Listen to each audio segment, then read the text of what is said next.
سيذكر التاريخ أن شاباً سورياً صغيراً اسمه الشامي خرج للعالم بعد سنين طويلة من الحرب والوجع.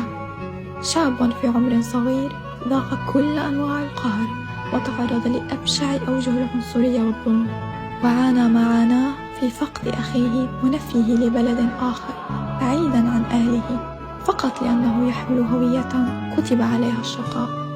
سيذكر التاريخ أن هذا الشاب كسر كل القوانين وتمرد على بشاعة الواقع وتحدى كل الظروف القاسية وسعى خلف أحلامه دون أن يمنعه أي أحد عن ذلك، فرسم له عالمه الخاص واخترع موسيقاها الخاصة به وفرضها على العالم بأكمله، ثم خرج بها بكل قوته وثقته بنفسه وذكائه، فاستطاع كسب قلوب الناس من كل أقطاب الأرض وشكل حوله قاعدة جماهيرية كبيرة تضم كل الفئات العمرية من مختلف البلاد العربية وحتى الغربية أيضا.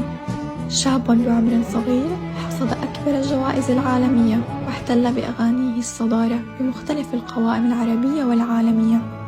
ذاك الشاب الذي حمل هويته معه مفتخرا بها أنه خرج للعالم من دمشق العظيمة وذهب بدمشق لكل مكان كان السوري مرفوضا فيه، فاخترق بنجاحه حدود كل البلاد دون حاجته لتأشيرة دخول واحدة.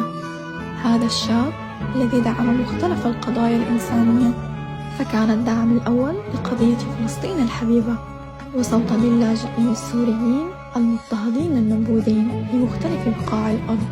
هذا الشاب الصغير الذي علم جيلا بأكمله معنى التواضع والطيبة وزرع فيهم رغبة الوصول لأحلامهم وعدم الاستسلام لليأس والفشل.